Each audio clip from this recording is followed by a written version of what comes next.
Pak. Ya, Mas Rian, silakan duduk. Iya, Pak.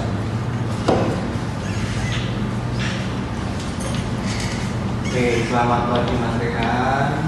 Bagaimana kabarnya hari ini? Selamat pagi juga, Pak. Alhamdulillah baik. Meskipun akhir-akhir ini saya capek, Pak. Terus banyak pikiran sekali, Pak. Oke, Mas Rian. Sebelum kita mulai sesi konseling pada hari ini, saya ingin menjelaskan terlebih dahulu bahwa segala hal yang Mas Rian sampaikan, baik mengenai perasaan, pikiran, pengalaman, maupun masalah yang sedang dihadapi Mas Rian, akan dijaga kerahasiaannya dan tidak tersebar di mana-mana. Karena tujuan saya menyampaikan hal ini agar Mas Rehan merasa lebih nyaman dan tidak ragu untuk bercerita, agar Mas Rehan itu bercerita lebih terbuka lagi dengan saya, sehingga saya dapat memahami masalah apa yang sedang dihadapi oleh Mas Rehan. Mungkin Mas Rehan bisa mulai bercerita tentang masalah yang dihadapinya. Ya, Pak. Siapa? Saya ingin bercerita tentang kebiasaan saya, Pak. Yang mudah marah. Terus saya belakangan ini gampang terpancing emosi saya, Pak. Bisa dikendalikan, tidak seperti biasanya gitu. Oh, jadi emosi Mas Rehan itu tidak stabil ya? Ketika itu terjadi, apa perasaan Mas Rehan? Perasaan saya setelah itu terjadi, Pak. Saat keadaan saya tenang, saya itu merasa menyesal. Karena kenapa kok saya gampang tersulut emosi, Pak? Terus kenapa kok saya gampang hilang kendali gitu sih, Pak? Jadi Mas Rehan sulit ya mengendalikan emosi Mas Rehan saat dimanapun. Benar, Pak.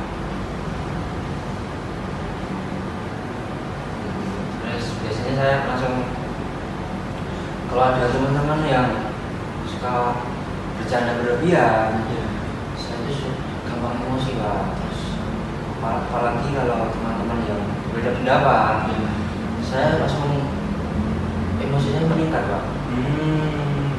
Jadi Mas Rehan itu menganggap teman-teman itu tidak menghargai Mas Rehan. Benar, Pak.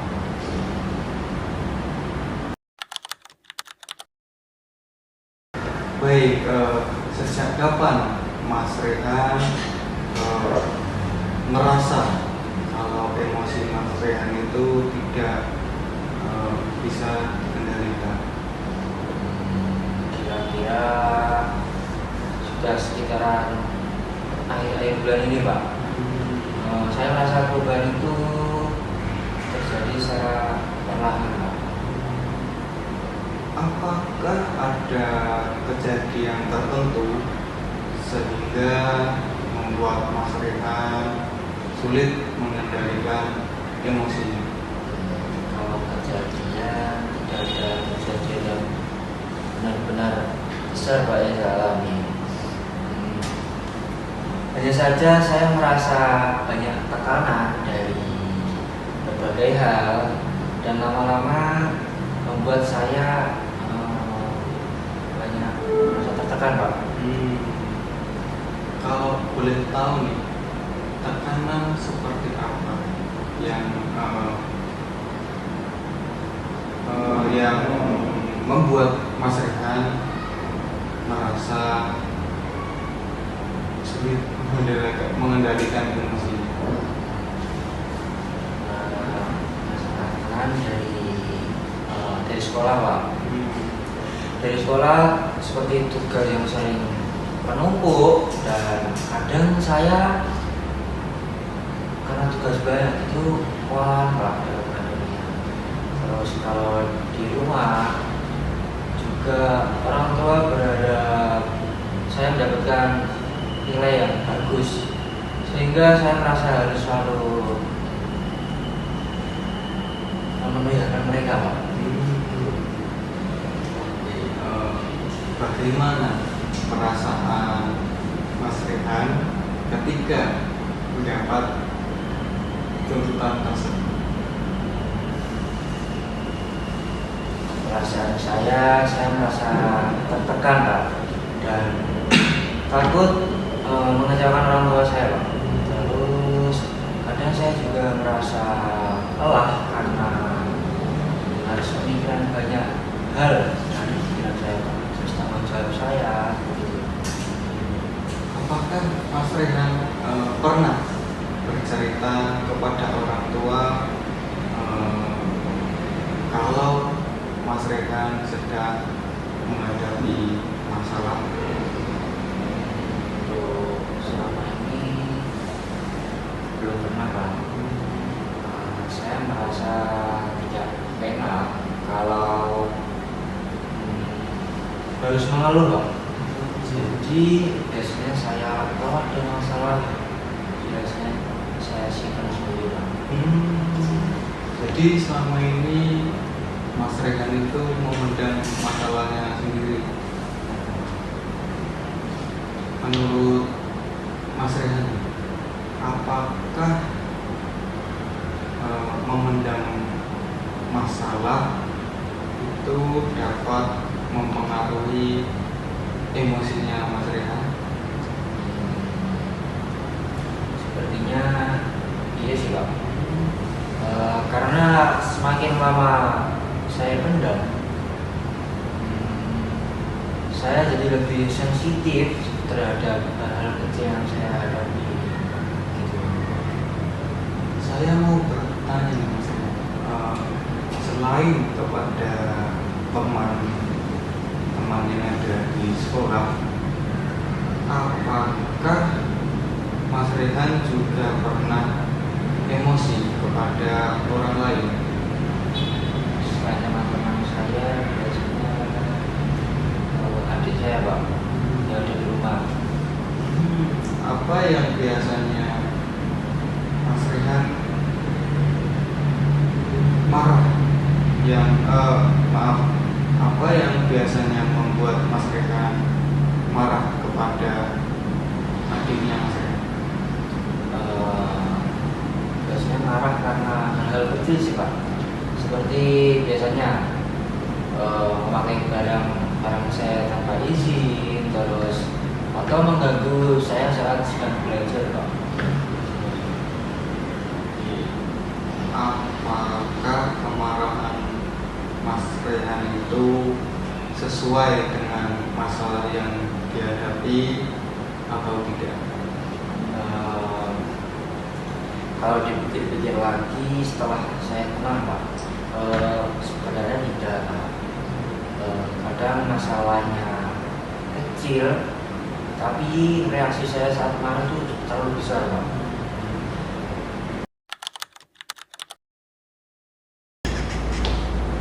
Baik Mas Rehan, saat Mas Rehan mulai marah, apa yang dirasakan dalam diri Mas Rehan? Kemudian saya rasakan jantung saya berdebar lebih cepat Pak. Terus wajah saya itu terasa memanas.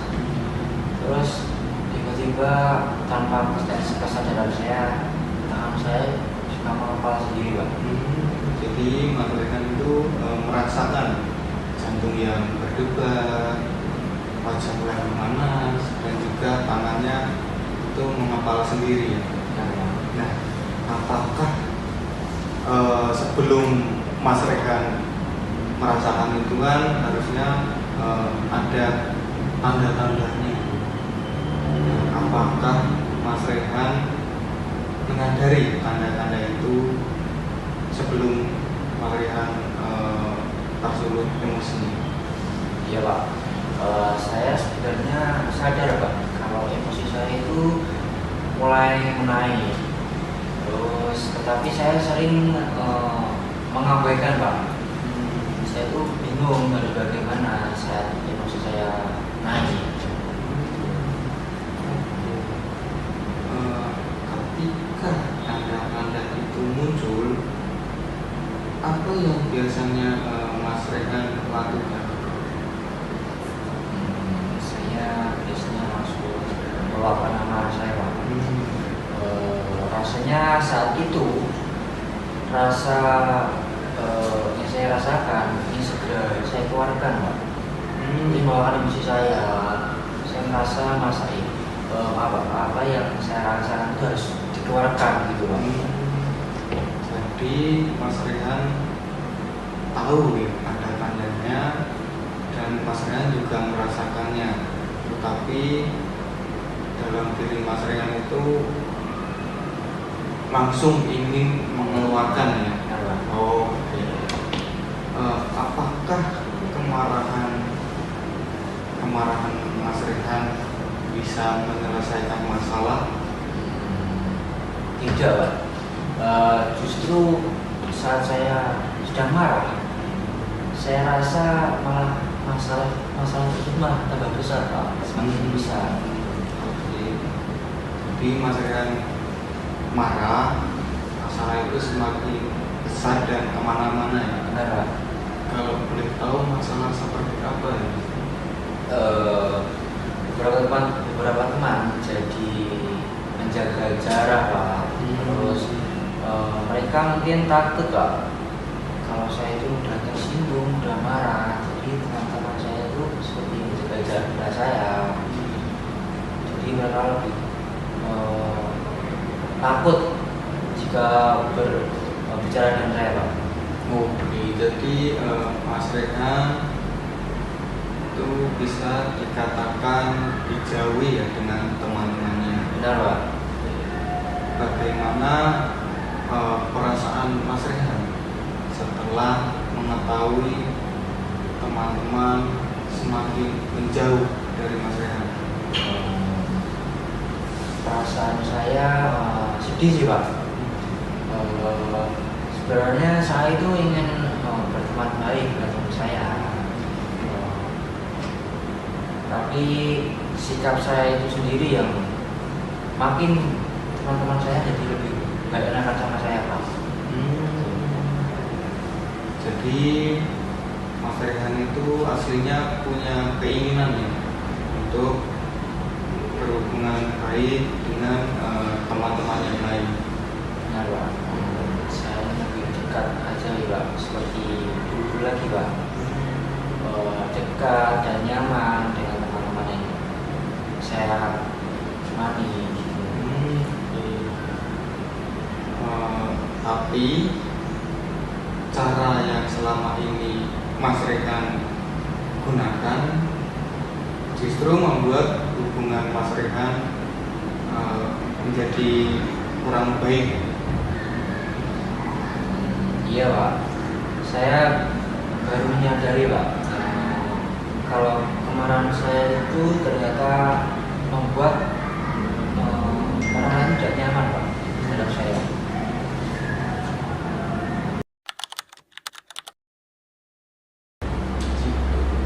Oke Mas Rehan, saya mau bertanya, ketika teman Mas Rehan bercanda, apa yang biasanya Mas Rehan pikirkan?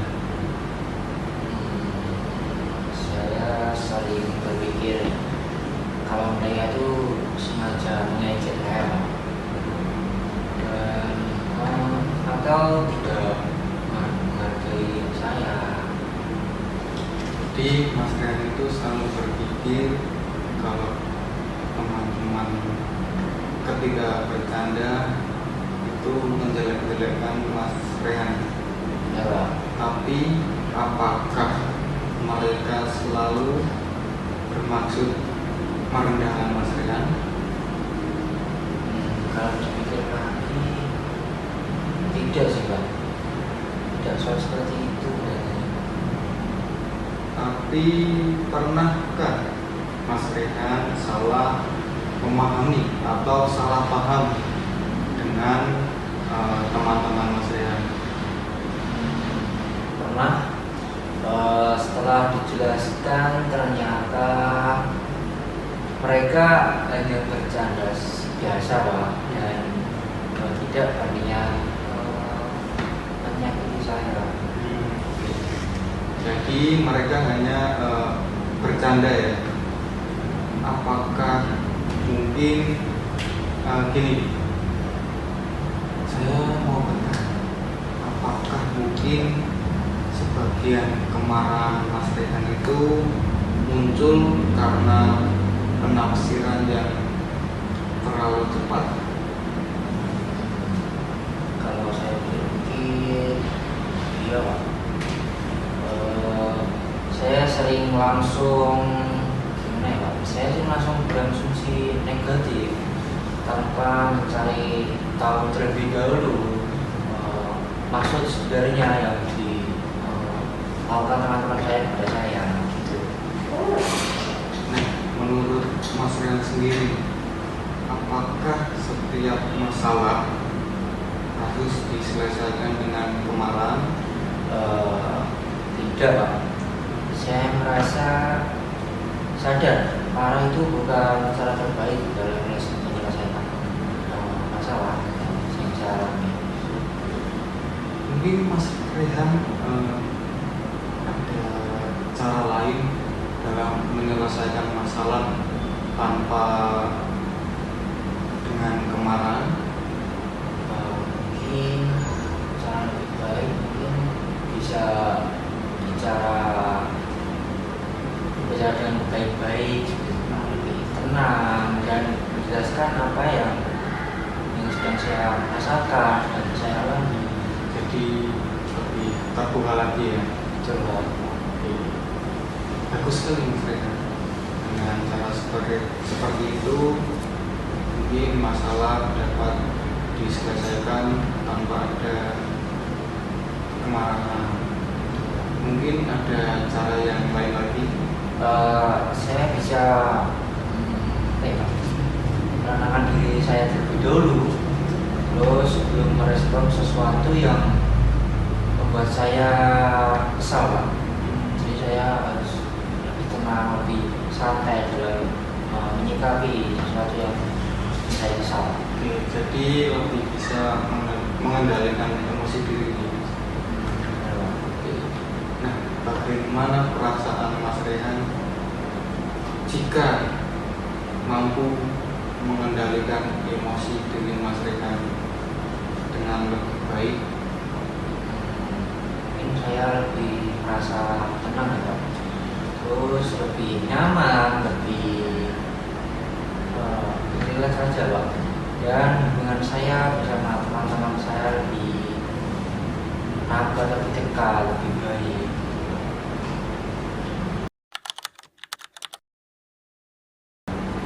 Baik Mas Rehan, setelah kita membahas penyebab dari dampak kemarahan yang Mas Rehan alami, menurut Mas Rehan nih, apa yang bisa Mas Rehan lakukan ketika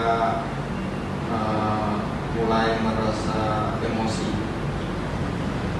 Saat mulai saya emosi, mungkin saya bisa mencoba menarik nafas dalam-dalam beberapa kali supaya saya itu lebih rileks Pak. Nah, Oke, jadi menarik nafas dalam-dalam agar rileks ya. Selain itu Mas Rehan, mungkin ada cara lagi untuk mengendalikan emosi Mas Rehan?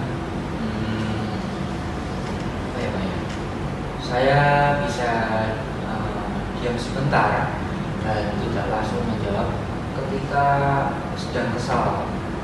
Oke, bagus sekali itu Mas Rehan, karena memberi jeda sebelum merespon itu dapat membantu kita berpikir lebih positif lagi. Mungkin ada cara lain lagi dari Mas Rehan? Oh iya, saya mungkin bisa menghitung sampai 10 atau menjauh sebentar dari situasi yang membuat saya diri itu sedang emosi. Baik Mas Rehan, bagus sekali. Menurut Mas Rehan, apakah cara-cara tersebut memungkinkan untuk Mas Rehan lakukan dalam kehidupan sehari-hari?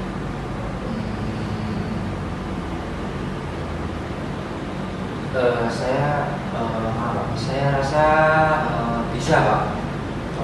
Memang mungkin tidak langsung berhasil, tetapi saya ingin mencoba dan melatihnya. Saya senang sekali mendengar bahwa Mas Rehan itu memiliki kemauan untuk berubah. Jika suatu saat teman Mas Rehan membuat kesal atau bercanda yang menurut Mas Rehan berlebihan, apa yang akan Mas Rehan lakukan? Saya akan mencoba, Pak, mengatakan dengan baik bahwa saya kurang nyaman dengan candaan tersebut. Terus daripada langsung memarahi dia, Pak. Jadi bisa mengendalikan emosi saya, Pak. Oke, itu sangat baik Mas Rehan. Dengan cara itu teman kamu bisa memahami perasaanmu tanpa terjadi pertengkaran. Oke. Menurut Mas Rehan, apa manfaat yang Mas Rehan rasakan jika berhasil mengendalikan emosi dengan lebih baik? Saya bisa lebih tenang, terus hubungan dengan teman menjadi lebih baik, Pak, dan tidak merasa menyesal saat saya marah. Oke. Dari angka 1 sampai 10 nih, seberapa yakin Mas Rehan bisa mulai menerapkan cara-cara yang tadi Mas Rehan katakan? Dari skala 1 sampai 10 mungkin 8, Pak. Mengapa memilih angka 8 ini Mas Rehan, kalau boleh tahu? Kenapa milih skala 8? Karena saya ingin benar-benar ingin berubah, Pak. Terus saya sudah merasa lelah dengan kebiasaan saya mudah marah itu dan sulit mengendalikan rasa yang saya rasakan. Oke Mas Rehan, berarti itu menunjukkan bahwa Mas Rehan memiliki motivasi yang cukup kuat untuk berubah. Dari pembicaraan kita hari ini, apa hal yang paling penting yang Mas Rehan pelajari? Sampai saat ini saya menyadari bahwa kemarahan yang saya alami tidak muncul begitu saja. Ada tekanan yang selama ini saya rasakan dan saya pendam. Juga sering langsung berasumsi negatif terhadap orang lain, teman saya. Jadi apa yang menjadi penyebab utama kemarahan Mas Rehan? Terutama saya sering memendam perasaan yang sedang saya alami, Pak. Kurang mengelola tekanan emosi atau kemarahan yang saya rasakan. Lalu apa apa rencana Mas Rehan yang akan dilakukan setelah sesi konseling ini? Mungkin saya akan mencoba menarik nafas dalam-dalam saat mulai marah, agar lebih tenang, berpikir jernih, terus dan mencoba lebih terbuka terhadap orang orang yang saya percaya. Oke. Baik sekali itu Mas Rehan. Saya harap kamu Mas Rehan dapat mempraktekkan langkah-langkah tersebut secara bertahap. Perubahan itu memang membutuhkan proses Mas Rehan. Tetapi yang terpenting itu ada kemauan untuk terus mencoba. Baik Pak, saya akan belajar berusaha untuk melakukan apa yang disuruh Pak. Oke. Terima kasih Mas Rehan karena sudah terbuka dan mau berbagi cerita hari ini. Saya melihat bahwa Mas Rehan memiliki kesadaran dan keinginan yang kuat untuk menjadi lebih baik. Pada pertemuan berikutnya kita bisa melihat perkembangan yang sudah Mas Rehan lakukan. Sebelumnya terima kasih banyak ya Pak. Saya merasa lebih lega setelah bercerita, sharing yang saya rasakan, dan lebih memahami diri saya Pak. Oke, sama-sama Mas Rehan. Semangat terus untuk mencoba langkah-langkah yang sudah kita sepakati. Sampai bertemu pada sesi konseling berikutnya. Sampai jumpa. Ya, Mas Rehan.